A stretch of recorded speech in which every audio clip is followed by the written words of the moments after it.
So hello and welcome, आपका स्वागत है फिर से एक और नई वीडियो में। इस वीडियो में हम पढ़ने वाले हैं class 12 business studies chapter 8 controlling. तो चलिए शुरू करते हैं अपने चैप्टर को।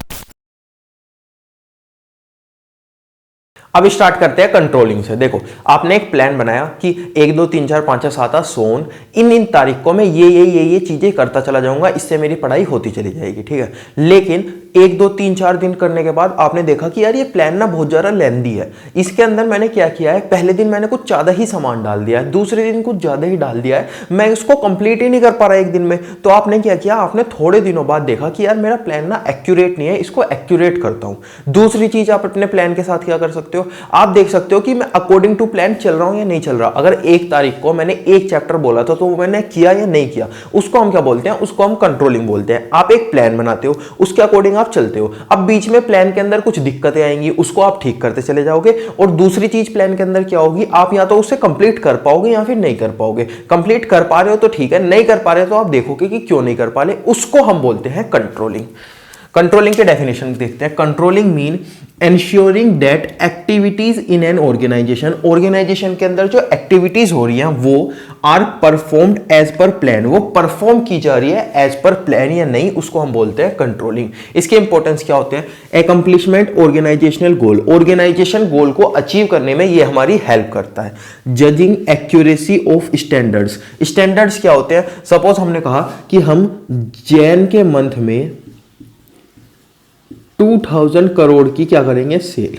ये हमने एक स्टैंडर्ड बना दिया कि हमें ये चीज करनी है। अब ये स्टैंडर्ड सही होना चाहिए ना, मेरी जो कंपनी है उसमें केवल एक इंसान काम करता है, मैंने स्टैंडर्ड बना दिया मैं 200 करोड़ का सामान बेचूंगा, तो यार ये स्टैंडर्ड तो इसका कोई मतलब नहीं हुआ। तो कंट्रोलिंग क्या करता है, कंट्रोलिंग जज करता है एक्यूरेसी ऑफ स्टैंडर्ड, जो हमने स्टैंडर्ड बनाए हैं वो सही बनाए हैं या फिर गलत बनाए हैं। Making efficient use of resources, जो रिसोर्सेज है उनका एफिशिएंट यूज करते हैं। इंप्रूविंग एम्प्लॉय मोटिवेशन, एम्प्लॉयज का मोटिवेशन भी इंप्रूव होता है। ऑर्डर एंड डिसिप्लिन, ऑर्गेनाइजेशन के अंदर ऑर्डर और डिसिप्लिन भी बढ़ता है कंट्रोलिंग से।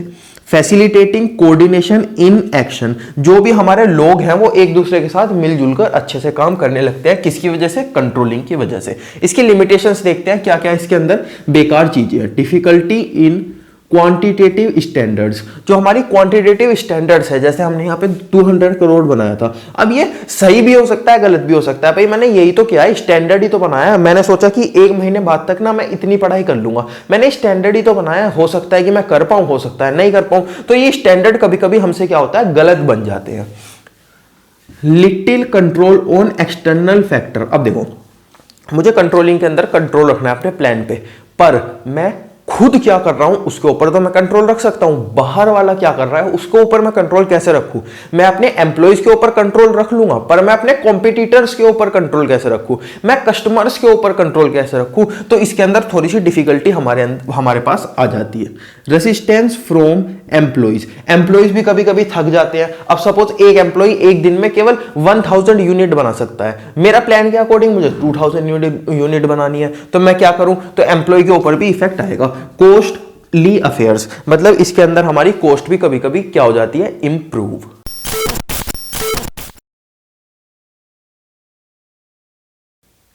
अब मैनेजमेंट के हर प्रोसेस की तरह कंट्रोलिंग का भी एक प्रोसेस होता है, इसको समझते हैं। सेटिंग परफॉर्मेंस स्टैंडर्ड, देखो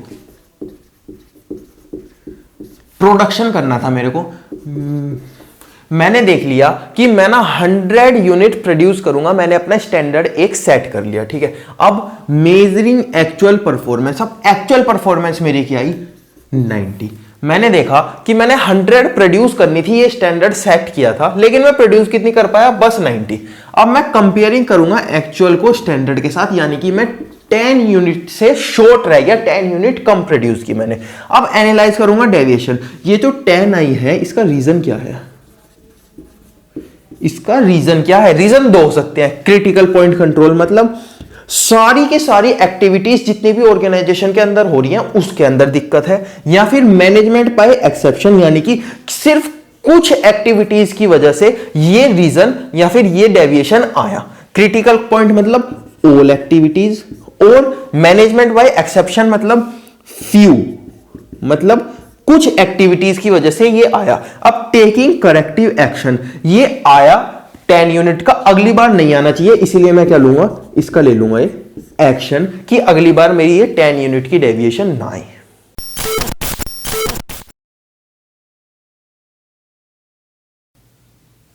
अब हम पढ़ते हैं टेक्निक्स ऑफ मैनेजरियल कंट्रोल। इसकी दो अप्रोचेस हो सकती हैं, ट्रेडिशनल टेक्निक और मॉडर्न टेक्निक। इसके अंदर हम देखेंगे कि जो मैनेजमेंट है वो कैसे कंट्रोल करता है ऑर्गेनाइजेशन को। देखो, पर्सनल ऑब्जर्वेशन, हर कोई एम्प्लॉय ना अकेले काम नहीं करता, कुछ ग्रुप्स में भी काम करते हैं। अब ग्रुप में ना सपोज 5 लोगों का ग्रुप है, तो एक इंसान काम ही नहीं करता और बर्डन किसके ऊपर आ जाता है, ग्रुप के ऊपर। तो हम क्या करेंगे, उन सब लोगों को पर्सनली ऑब्जर्व करेंगे कि हर एक इंसान काम कर रहा है ना ग्रुप के अंदर।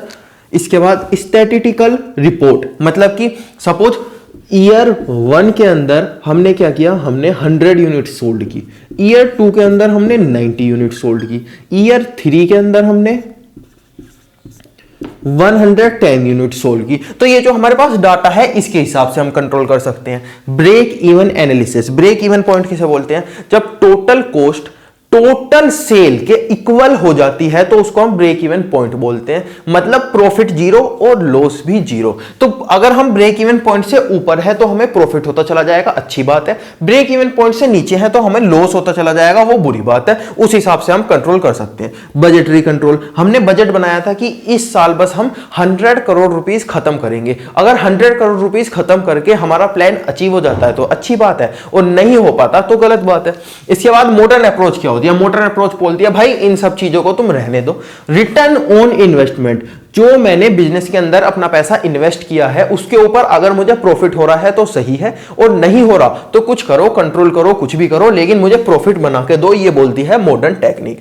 इसके बाद मॉडर्न टेक्निक दूसरी चीज बोलती है रेशो एनालिसिस, या फिर एक काम कर लो, चलो रेशो को एनालाइज कर लो। रेशो होते हैं 4 टाइप के। लिक्विडिटी रेशो, लिक्विडिटी रेशो क्या होता है, सपोज आज मेरी कंपनी बंद हो जाती है तो जो शेयर होल्डर्स हैं उनसे मैंने कुछ पैसा लिया होगा, क्या मैं उनका पैसा रिटर्न कर सकता हूं या नहीं कर सकता, ये डिपेंड करता है हमारा लिक्विडिटी रेशो पे। उसके बाद आता है सोल्वेंसी रेशो। सोल्वेंसी रेशो क्या होता है, सपोज आज मेरी कंपनी को लॉस होना स्टार्ट हो जाता है और होता ही चला जाता है, तो एक ना एक दिन तो ऐसा आएगा जब मुझे अपनी कंपनी बंद करनी पड़ेगी। लेकिन वो दिन कब आएगा, 1 साल बाद, 2 साल बाद, 3 साल बाद, उसे हम कहते हैं सोल्वेंसी रेशो। इसके बाद आता है प्रॉफिटेबिलिटी रेशो, कितना पैसा मैंने इन्वेस्ट किया, कितना प्रॉफिट मुझे हो रहा है, इसको हम बोलते हैं प्रॉफिटेबिलिटी रेशो। उसके बाद आता है टर्नओवर रेशो, मुझे रिसोर्सेज कम से कम यूज करने हैं और प्रोडक्शन ज्यादा से ज्यादा करना है, इसको हम बोलते हैं टर्नओवर रेशो। तो ये होती है हमारी मॉडर्न टेक्निक्स।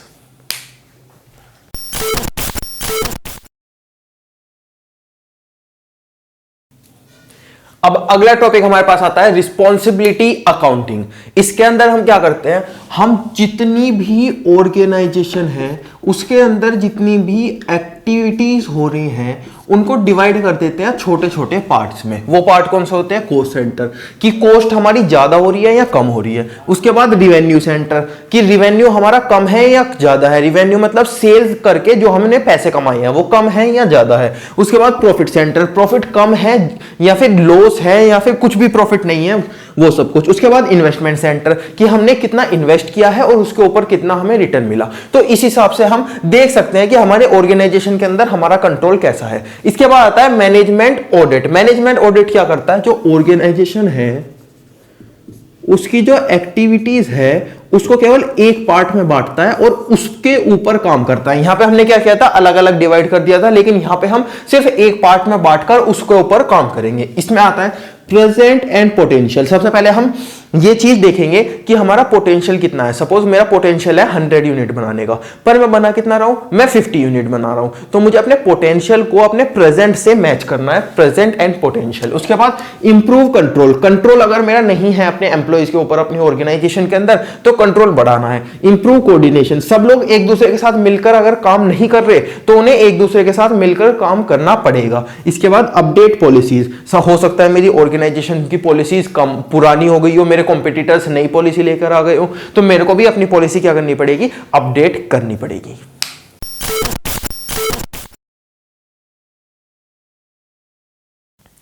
अब इस चैप्टर का लास्ट टॉपिक हमारे पास आता है PERT एंड CPM। सबसे पहले देखते हैं इनकी फुल फॉर्म क्या होती है।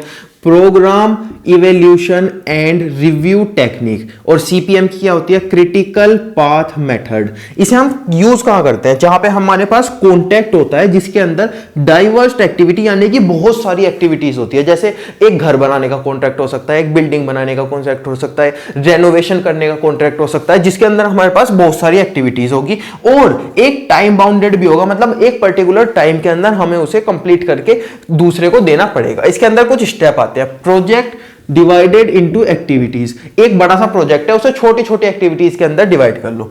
स्टार्टिंग पॉइंट, अब ये हमने डिवाइड कर लिया, ठीक है। अब पहली एक्टिविटी हमें करनी पड़ेगी, ये होगा हमारा नंबर 1, ये होगी हमारा स्टार्टिंग पॉइंट। इसके बाद टाइम एस्टिमेशन, इसे पूरे को करने के लिए 1 ईयर लगेगा, 1 मंथ लगेगा, जो भी लगेगा उसका टाइम एस्टिमेट कर लो। उसके बाद long path as critical path, मतलब देखो जो छोटी छोटी एक्टिविटी होगी 1-2 दिन की वो तो ठीक है, लेकिन जो एक्टिविटी लंबे टाइम तक चलने वाली होगी, 1 महीने तक चलने वाली होगी, हो सकता है उसके अंदर मैं गलती कर लूं, इसीलिए उसको मार्क करके रख लो कि ये क्रिटिकल पाथ है, इसके ऊपर मेरे को ज्यादा ध्यान देना है। और लास्ट में क्या करेंगे, प्लान मॉडिफाई, जो हमने ये प्लान बनाया था इसके अंदर अगर कुछ दिक्कत आती है तो उसको हम अपने हिसाब से मॉडिफाई कर लेंगे।